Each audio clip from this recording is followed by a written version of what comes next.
And I will lead a meditation tonight, of course, as we usually do.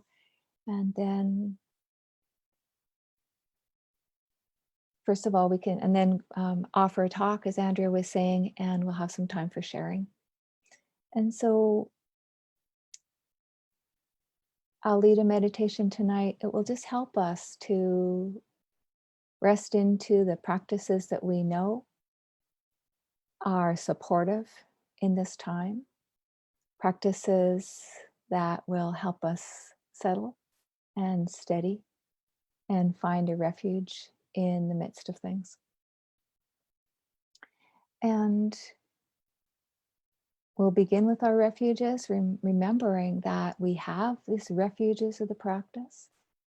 We have refuge of this capacity inside our own heart to cultivate peace, to cultivate a steadiness, to cultivate a wise response. And we can understand that refuge, we refer to that refuge as the refuge in the Buddha. That internal capacity that we all have, that we just grow and expand into. And I can forget that that's there. And so just remembering it can be a source of happiness. And then we are rest into the refuge of the Dharma or the teachings. The teachings, as we know them, we may know a lot, we may know a little. Even a little is all we need to find a refuge. And we'll practice tonight the refuge of the teachings, the refuge in the teachings of body and breath, and resting into that anchor. And this is always available to us also, really in the midst of everything. And then we can reflect on the gift of, or the refuge of the Sangha, the community, the Pali word Sangha meaning community. And that's this community here that it's giving us the opportunity to practice tonight. Community of practitioners back 2,600 years that's supporting us. Whatever other communities are supporting you, and really we can feel supported now and a part of the community really now in this time in a different way in the whole world.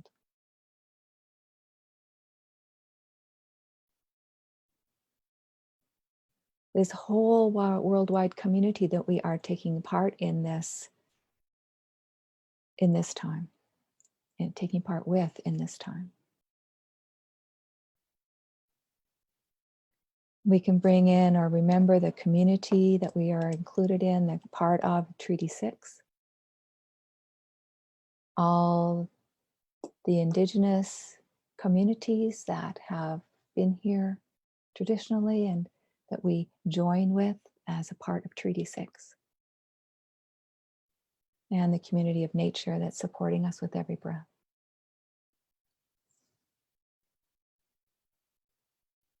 And so settling into a sense of the body, and this is also the community of nature. We settle into the body, which is a part of nature, really understanding ourselves as a part of nature. Settling into this earth element here. Feeling the steadiness of this earth element in the body, the contact with the feet on the floor.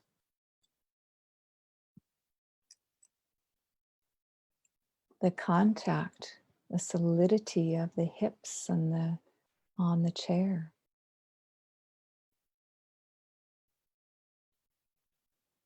The solidity, the contact with our back against the chair, whatever we're sitting on. Feeling the heaviness in the body. This steadiness in a way in the body.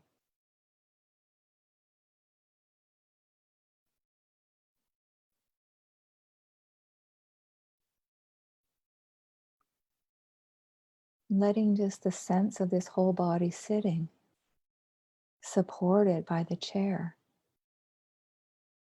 sensing this earth element in the body.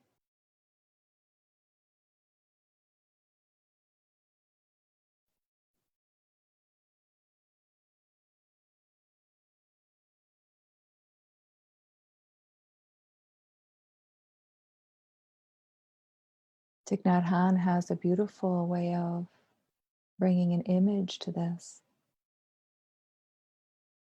Invites us to imagine or feel that we're a mountain sitting.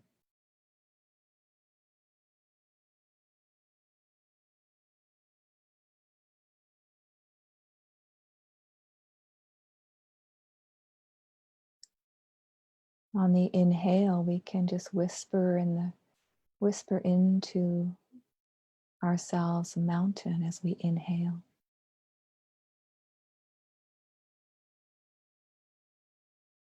And then we could whisper steady as we exhale.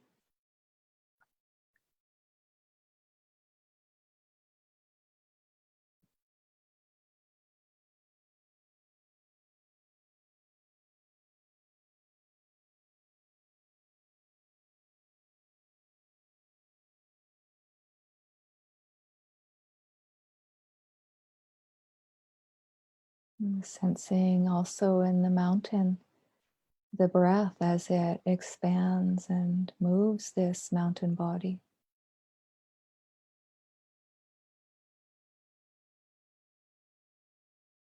This gentle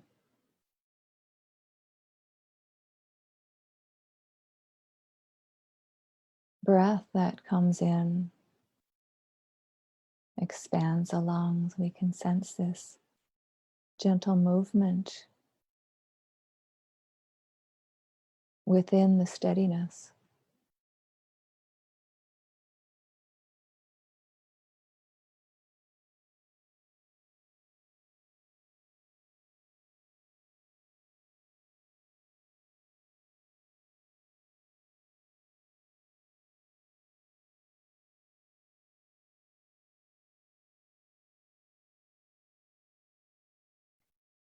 You can rest back and notice that mountain and air can we can sense these two elements without trying hard. We can rest back and just sense, let the mountain be steady. Let the air carry us on the in and the outflow.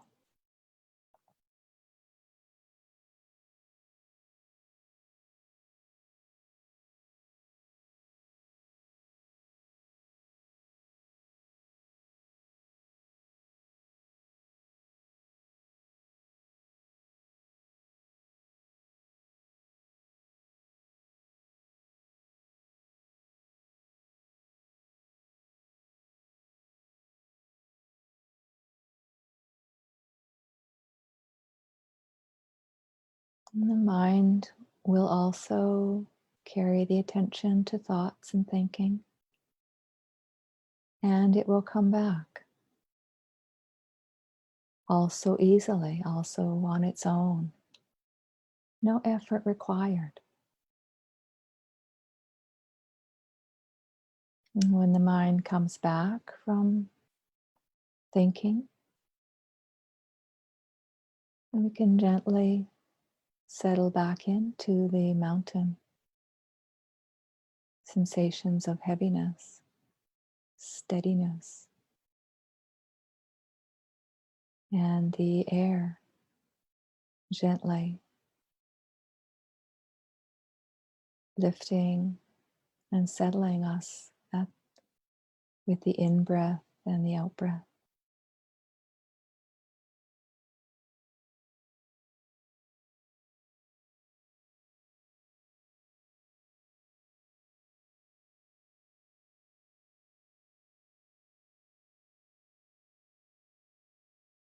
You can just receive the sensations of this lifting with the in-breath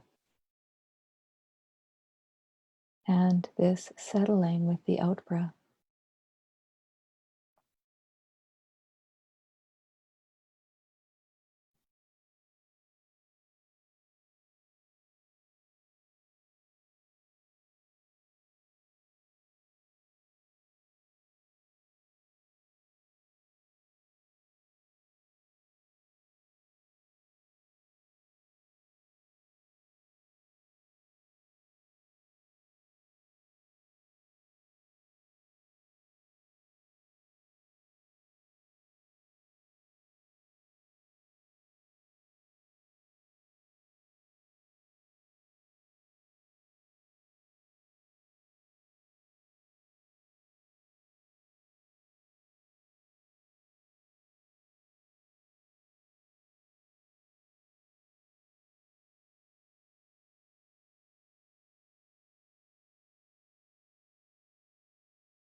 We can notice as the in breath comes in, as it rises, we can direct our attention within this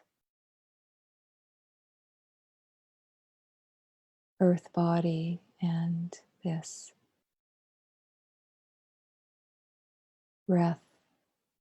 Can direct our attention to the beginning of an in-breath or to the breath and noticing if we're at the beginning of an in-breath or an out-breath, and catching the lift of the next in-breath and letting it lift us, or noticing the lift from the beginning to the middle to the end. Top of that lift. And then notice the exhale as it begins, the beginning of the exhale, the middle and the end, that settling.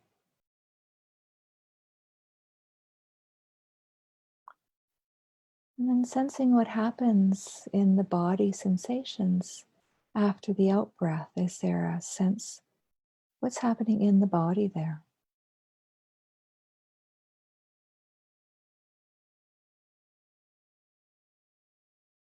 Is there a pause? Is there a sense of stillness? Is there a sense of steadiness, heaviness, gravitational kind of pull?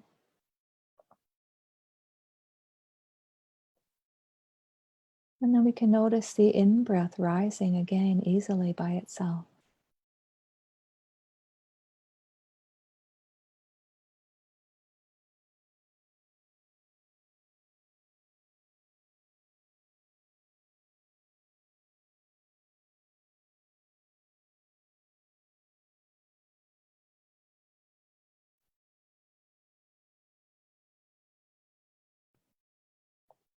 When the mind moves away, we can just bring it back to wherever we are in this cycle. Resting in this rising, this lifting, and this settling. Noticing the sensations of the body, this mountain.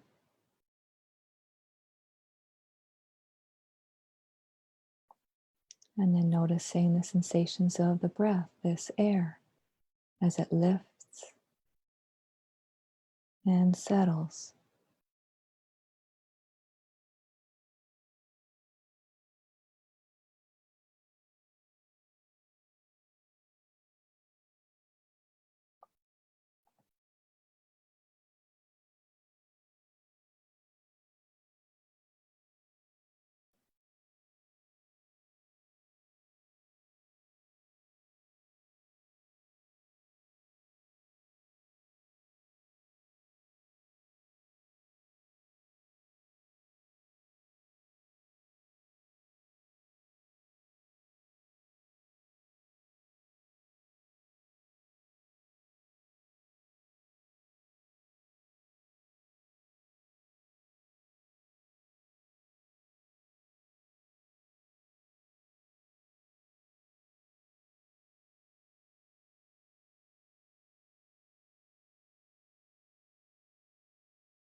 We'll just continue on your own to ride the lift and settling,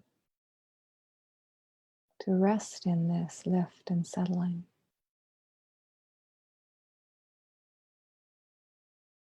Sensations of the breath and the body for several minutes.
Thank you, everyone, for your beautiful practice. Thank you for your presence here. Andrea, did you want to welcome those, or say our names, or welcome the folks we didn't welcome before as best we can? Sure. Okay, great. Yeah, just put us onto gallery view here so the people who have their cameras on can wave to the people on Facebook and say hi. Yeah. If you can put your camera on, do that. Yeah, we have Amy and Brett and Susan and Brett and Carol and Chad and Cheryl and Darren and Deb and Diane and Doris and Geraldine. Hello, it's nice to see you. Grace and Heather.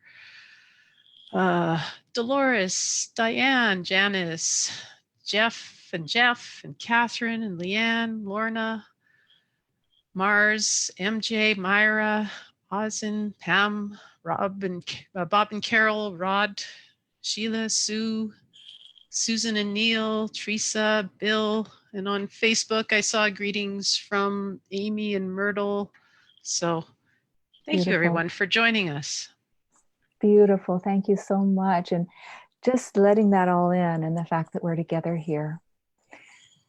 And it is lovely for me if you have your camera on, because it's so sweet for me to get to share, speak to you. But I also understand if you want to turn your camera off, that's fine too. So, friends, I was sitting, I had the happiness of sitting on an online retreat this weekend. I sat in on a couple of them, and on Friday night, I sat in with Pascal Auclair, who was teaching in Vancouver, or was supposed to be teaching in Vancouver, but really was teaching from Montreal online. And it was actually a very beautiful experience. Similar to what we can feel here, this sense of connection and care amongst all of us. And he said something on Friday night that really moved me and has been rippling in my heart ever since. And it may not be the same for you. You may already be rippling with this teaching, but for me, it made me recognize something that I hadn't quite recognized in the same way. And what he said he was trying to figure out what the best practices for this time are. And he said the first thing that came to his mind was, I don't know. He said, because we have not been in this time before. We don't know what this time is. This is a new time. And just having him say that, he didn't know. We don't know everything. We don't know exactly how things are going to unfold. And we're in an uncertain time. Just having that named in that way, in a way as we are here, in a way that we're together and just looking, naming that, it softened something in my own heart. I didn't realize in my own heart how I was unconsciously wanting to know everything and wanting some certainty. And when he named that we don't know, it kind of let go in my heart a little bit of the grasping for certainty. It made it just a little softer. And so I wanted to offer tonight, or explore tonight, some ways of bringing the practice in and working with this uncertainty. And so the first that we're all feeling, we're in this time together. And so the first thing for me that it was so helpful was sensing into just naming it and holding it together in that way. And Ajahn Brahm has a way of talking about uncertainty and this feeling or this reality really that we're not in control of everything. In what he says is that fear is an aversion to not being in control. And that really speaks to me a lot. And what that teaching did for me or does for me is just unpack a little bit of that tight knot of fear and not wanting to push this whole thing away. It kind of untangled it a little bit, or untangles it a little bit. The anxiety, the agitation, the fear that can rise with uncertainty. It's kind of amorphous and kind of hard to pin down. But when he said that fear is an aversion to uncertainty, I could think, yeah, I got that. Because I definitely have, we all do an aversion, or I shouldn't say all of us, but it's normal, it's human to feel like an aversion to uncertainty. We want a ground. We want a stable place to land. And the Buddha really pointed to this as almost the heart of the most difficult thing as human beings.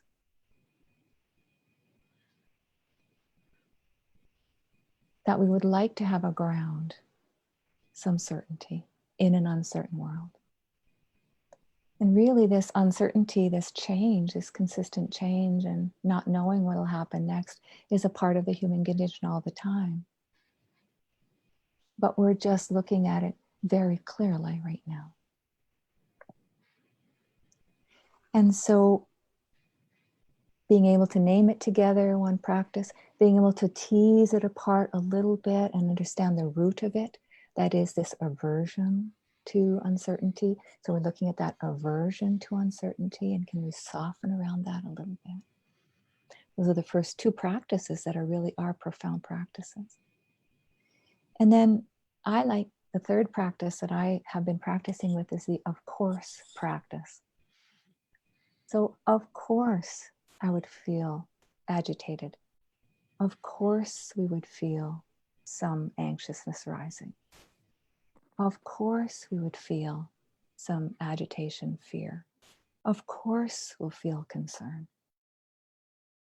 Of course we'll feel tired and exhausted. There's a lot to carry right now. And so this practice of course, whatever rises that we might think, we might want to push away or think is unpleasant. Of course we'd feel this because we're human beings. And so that can soften things a little bit.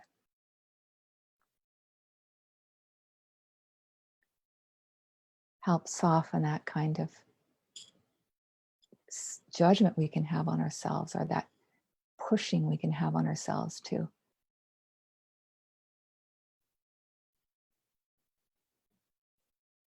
I think not be affected in the ways that we are. Of course we are. And so we can soften around that. And then the fourth practice that I think we can look at, or a fourth thing we can bring in, is in this world of uncertainty, in this world where we can't control what's happening, what can we stand on? What can we really have a grounding in?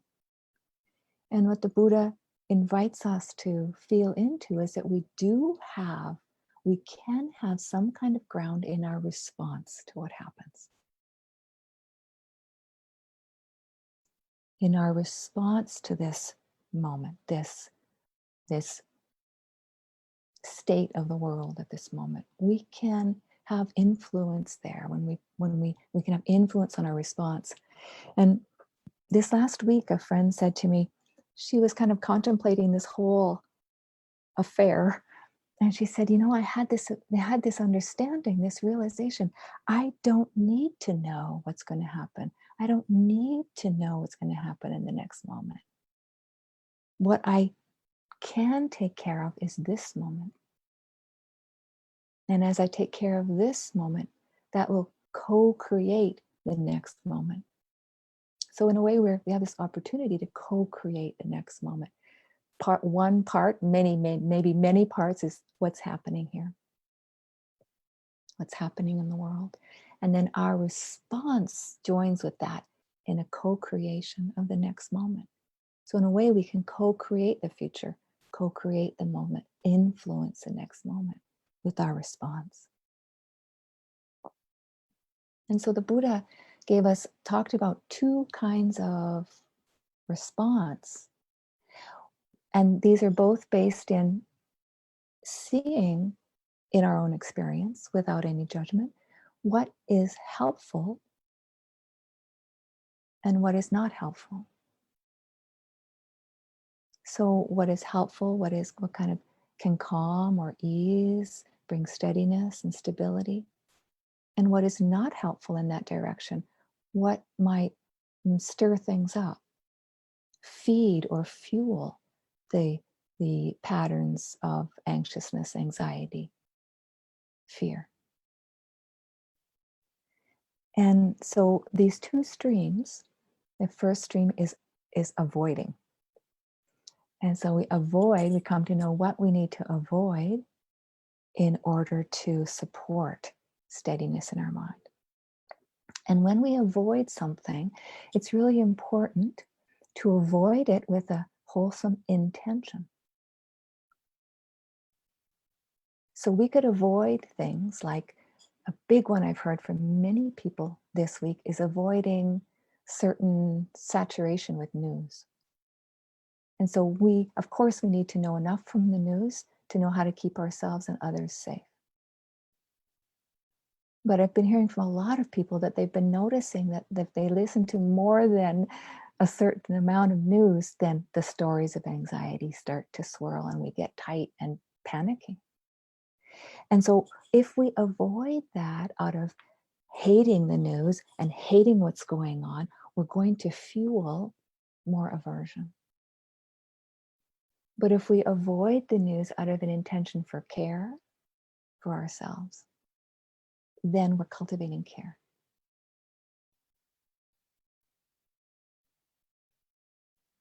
So some things I've heard folks talk about this week are reducing the news intake, and then also increasing some things, noticing in its place, watching fun movies. And we can say this is kind of frivolous, but it's really not in these times.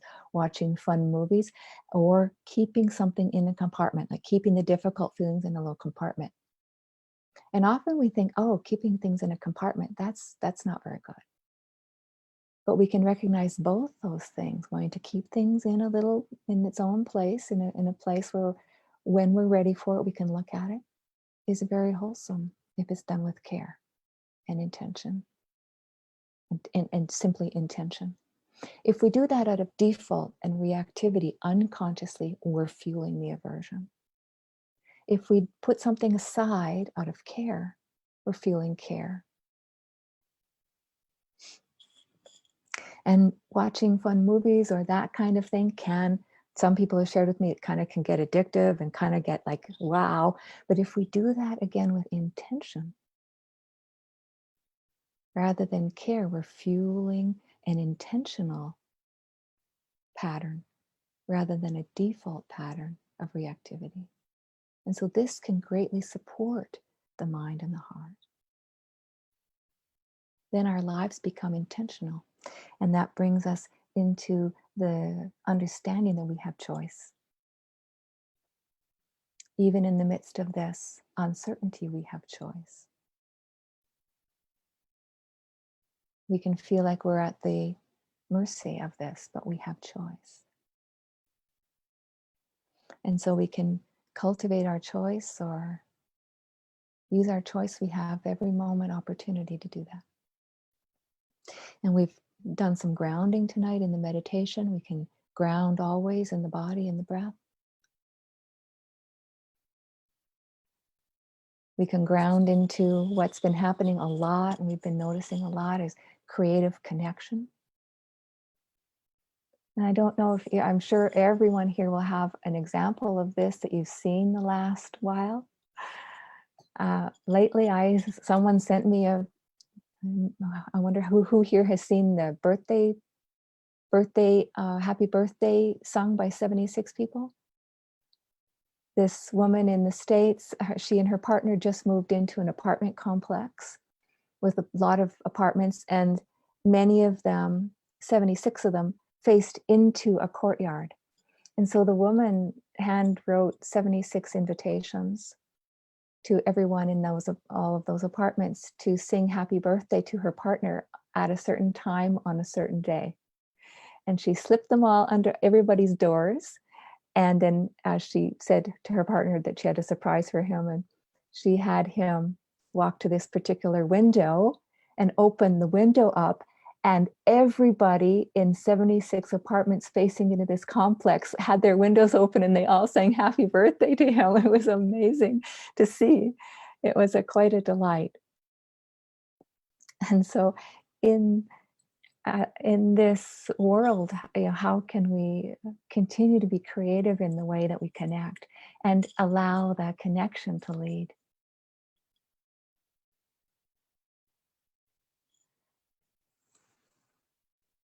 Someone else this week told me that they were out and about, and they had this sense as they were going of our vulnerability, our the uncertainty of the times, the vulnerability of the times.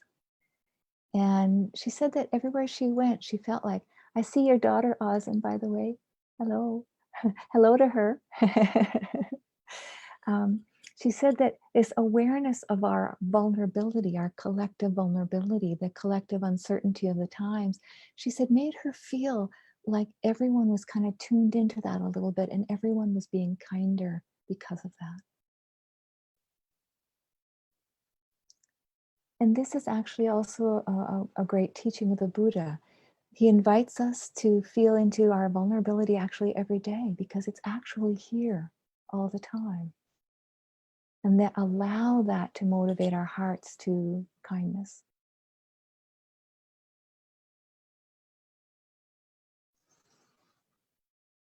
Of course, it's not always so easy. And there are many people in our city and around the world who are not able to stay at home and who are really on the ground doing a lot of work to care for everyone. And I wanted to, but in the same way, there's a sense of connection there and a sense of care. And I got this from Rod today, who is volunteering with with Saskatoon's Safe Community Action Alliance. And this is, I'm going to read just what he sent to me. He says, through the SCAA, Saskatoon organizations have come together with unprecedented commitment and action to address COVID-19 in our community. This COVID-19 community response is made up of over 40 frontline organizations, as well as government agencies. Together, we are doing everything in our power to flatten the curve in Saskatoon by helping the most vulnerable people in our community get what they need to stay safe and healthy. And of course, this helps our healthcare workers stay safer and healthy too. And so this just feeling so much into the care that so many people are offering, and in our own city. We'll post that website, and they have occasional requests for assistance or for support or supplies. And so we can help these organizations in this way as well. So heartened by that response. And then I got another response, another email today. And this is another example of how it's not so easy, but we can bring our response to the challenge. It's not a really serious thing. It's an everyday thing that we're going to notice. We're going to all be involved in is grocery shopping. And so this came from our dear Doris. She just wrote these words, and I was so heartened by them. She says, I've just returned from a shopping trip to our local grocery store, which I have to say reminded me of a military camp. Security officers outside cautioning shoppers to keep their distance, telling us the carts which remained outdoors had already been sanitized and that we were not allowed to bring cloth bags from home into the building. Inside, there were red markers on the floor to indicate the proper distances that should be maintained between staff and shoppers. All the cashiers were behind heavy plexiglass shields. Good for the co-op. They're serious about protecting their workers and customers. I didn't see any signs that said, "Don't smile, this is serious," but it kind of felt like like they were there. I felt my own apprehension rise. Take a deep breath, or 3. These people are not enemies or competitors. They are our fellow community members who all need support at this time. So do I. We all do. So I smiled and greeted my fellow customers, sometimes with a flourish as I made space for them to pass. I did my best to acknowledge and thank any staff I encountered, sometimes effusively. I saw faces open up as if from a dream, a very serious one. I got smiles in return. People who continue to work in retail, cooks, truckers, delivery people, healthcare workers, the people who keep society running, are often not well paid and sometimes scared. They know they're at risk because they can't stay at home. We need to tell them over and over again that we care about them, greatly appreciate them, greatly appreciate what they do, and know how important they are, and that we are really all in this together. If we don't spread friendliness and care, we spread fear and paranoia. This is a noble task. Let's do it.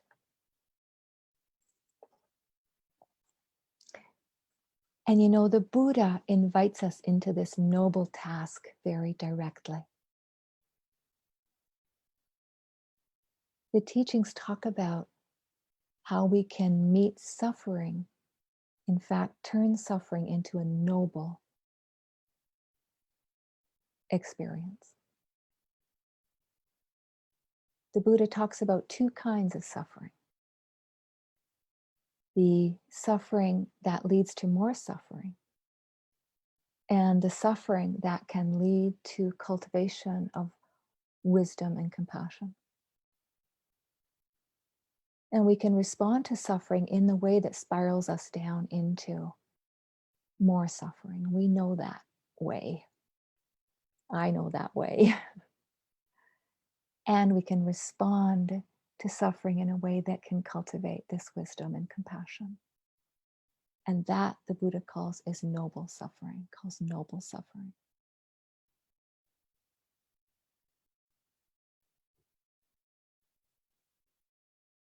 So we have a profound opportunity, of course, right now to turn this suffering into noble suffering, into a response that can nurture our own hearts and the world.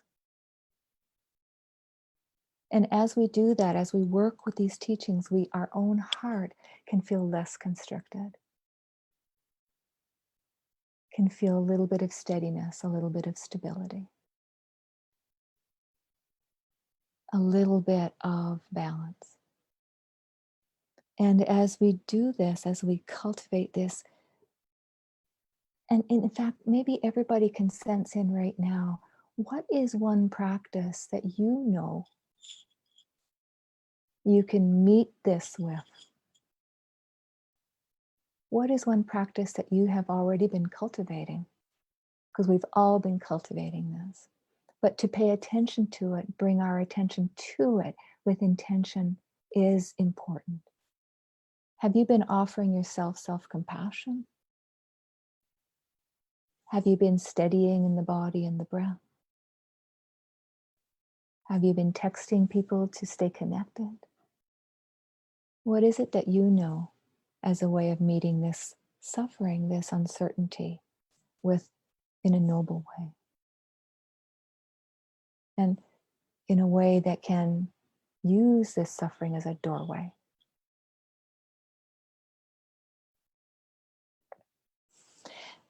Just feel into that just for a moment. What is it that you've been doing that gives you some sense of capacity to meet this? Gratitude buddy?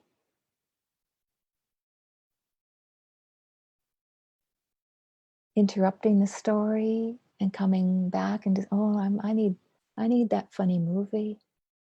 What is it? Holding exhaustion with kindness. Holding self-doubt. We can have great doubt. And that doubt can also be held. Exhaustion can be held.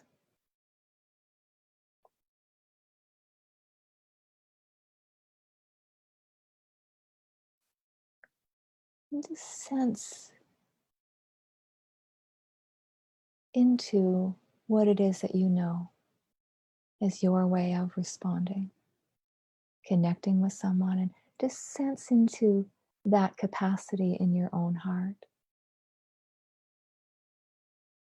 Just one small thing that we all know to do.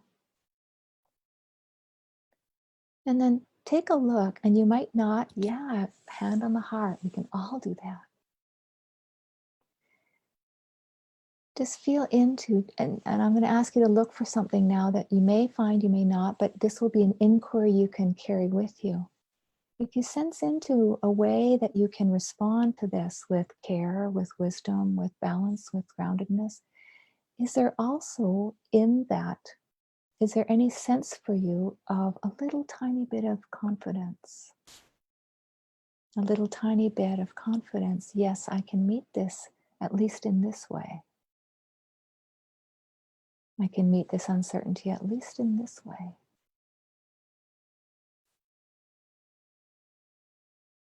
And just sense into that. If you feel a little bit of confidence in there, let that confidence be there. And then sense into how that confidence feels. And if you can't feel it now, sense it to another time. But if it's there, take a look. We don't always look there. So take a look there and see, is there a little bit of confidence here? And inside that confidence, take a look. Is there any gladness? A little bit of gladness in the midst of that confidence.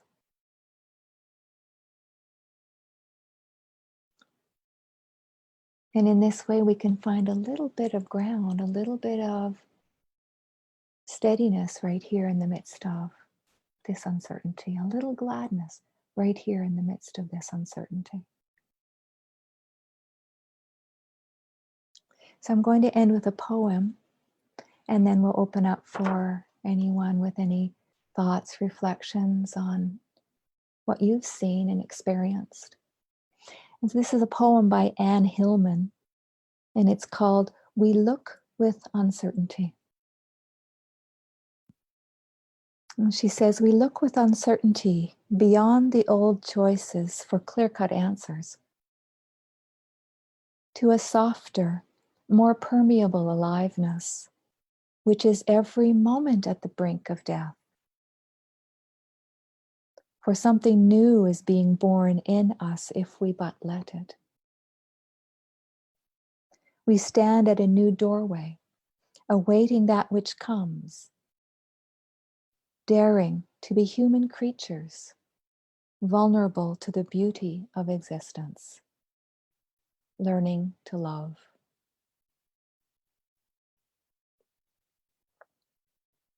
We stand at a new doorway, awaiting that which comes, daring to be human creatures, vulnerable to the beauty of existence, learning to love.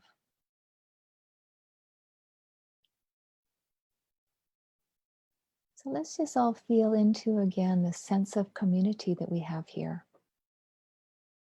Sense of connection. And take a look around. Sense these kind hearts together here with you. these beautiful friends that are experiencing similar things to you and are cultivating this on the path.